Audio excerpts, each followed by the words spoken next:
जगमग जगमग हो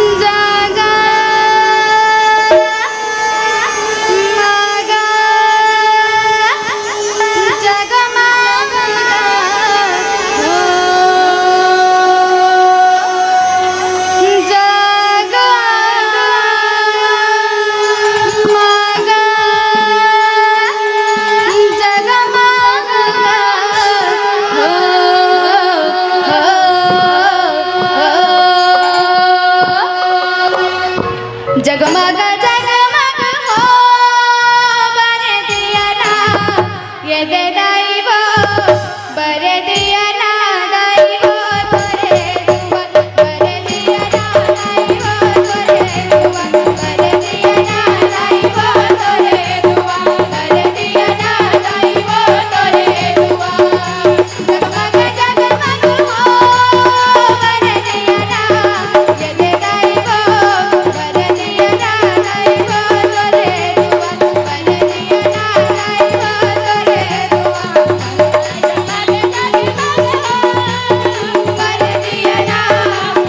हो बरे दिया ना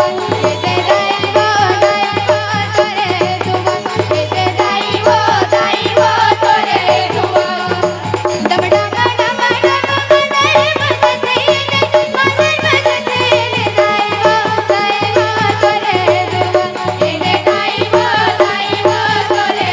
दैवो बरे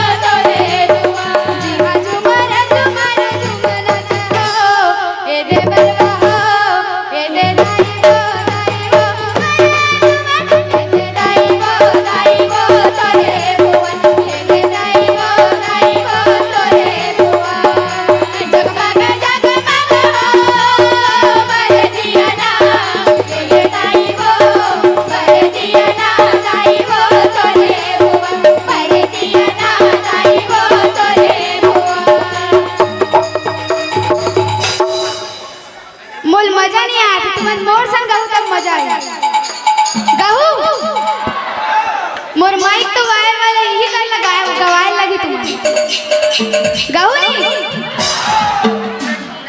जेकर जेकर कर मोबाइल है ना सब जन अपन मोबाइल के टार्च जला लो चलो जलाओ भाई नहीं तो फिर मैं गाहू चली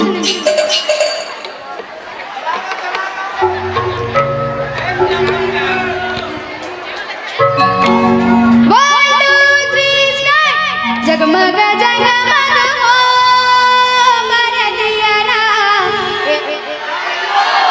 बरे दिया ना तोरे दुआर बरे दैवो तोरे दुआर अब मैं नहीं गाऊं तुम गाऊं सब लोग पता है ना गाना चलो वो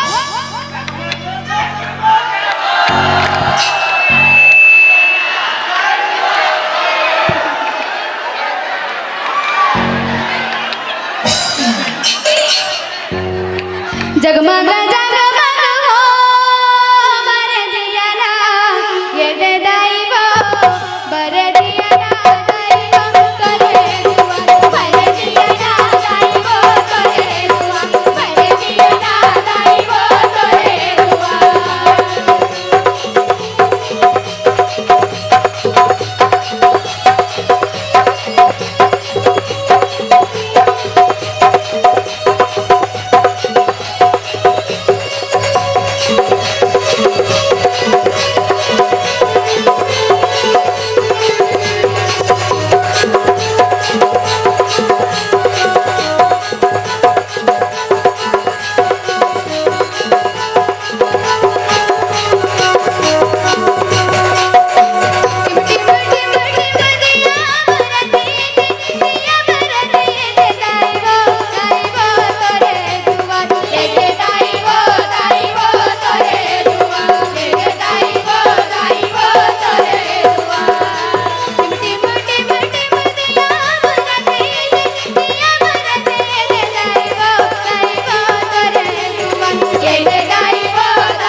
चलिए एक बार जोरदार तालियों के साथ स्वागत करें इन गुड़ियों का, हमारी बहनों का।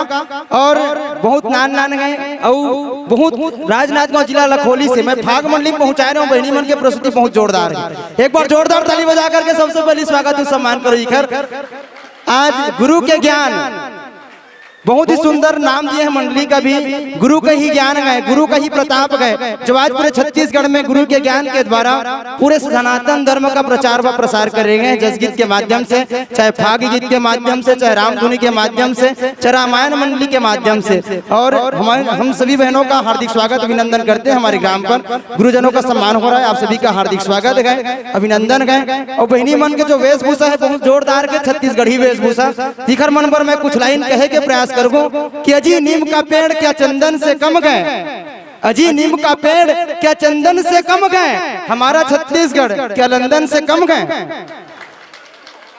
अजी नीम का पेड़ क्या चंदन से कम गए, हमारा छत्तीसगढ़ क्या लंदन से कम गए। और काजू काजू क्या खाते हो, कभी बोईर खा करके देखो। काजू काजू क्या खाते हो, कभी बोईर खा करके देखो। और शहर शहर कहा जाते हो, एक बार छत्तीसगढ़ आकर के देखो। अब ये छत्तीसगढ़ के नाम के अलग जगैया मोर जम्मो बहनी मन के अभिनंदन और स्वागत करत गन। बहुत सुखकर भाव के साथ में गुरु सम्मान करत गए। हमार लखोली के जम्मो बहनी मन के अभिनंदन है, स्वागत है। जय गुरुदेव।